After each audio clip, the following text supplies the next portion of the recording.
कि जब पीएम कहते हैं कि एमएसपी आपको मिलेगा तो कानूनी अमली जामा पहनाने में क्या प्रॉब्लम है?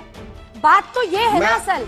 इसका जवाब दीजिए। राहुल गांधी प्रोटेस्ट में बैठे या दूसरे देश में जाए, इससे किसानों की ठंड में कोई कमी नहीं पड़ेगी जो सड़क पे बैठे। नहीं, एक मिनट। थाने बाद में जाना, बाद में बदला लेना।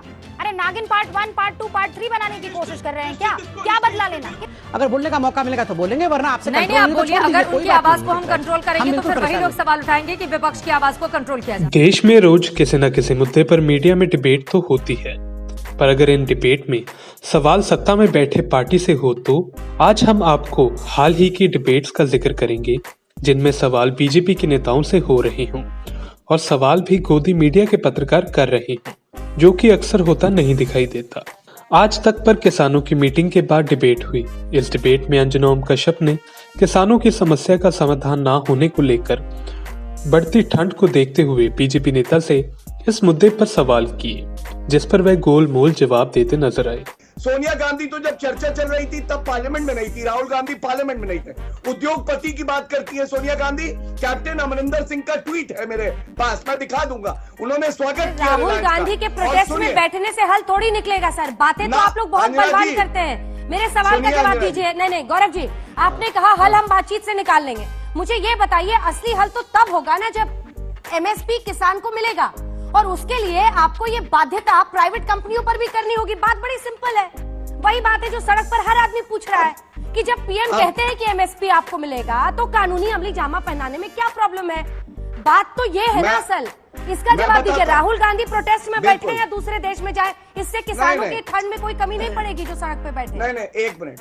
2006 से 2014 तक 8 साल तक एमएसपी 1.5 गुना लागू नहीं हुई। स्वामीनाथन कमीशन की रिपोर्ट है। और जब हमने लागू किया तो स्वामीनाथन जी ने तारीफ। प्राइवेट कंपनी के लिए बाध्यता क्यों नहीं गौरव जी? एमएसपी की बाध्यता प्राइवेट कंपनियों पर क्यों नहीं?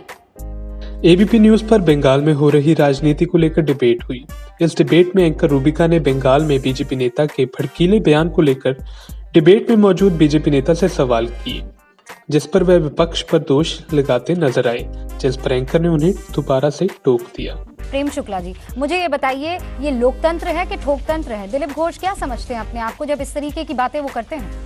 कई बार चीत्कार जो है, जब किसी पर घाव लगता है तो चीत्कार निकलते समय भाषा जो है वो संवैधानिक होगी, बहुत जो है शालीन होगी, ऐसा आवश्यक नहीं है। तो दिलीप घोष की भाषा निश्चित तौर पर विवादास्पद है। भैया नेता करे तो समझ में आता है, ये कोई छोटा नेता करे तो बात समझ में आती है। प्रेम शुक्ला जी, दिलीप घोष अध्यक्ष है पश्चिम बंगाल के, और वो क्या युवाओं को कह रहे हैं कि हाथ में आप हथियार उठा लीजिए।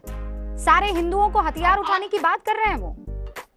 आत्मरक्षा हथियार उठाना हमारा संवैधानिक अधिकार है। मैं यहाँ अगर वो ये बात कहकर रुक जाते तो सर मैं डिबेट ही ना करती कि आत्मरक्षा के लिए हथियार उठाना है। वो 2 कदम आगे जा रहे हैं। वो कह रहे हैं पुलिस के पास बाद में जाना, थाने बाद में जाना, बाद में बदला लेना।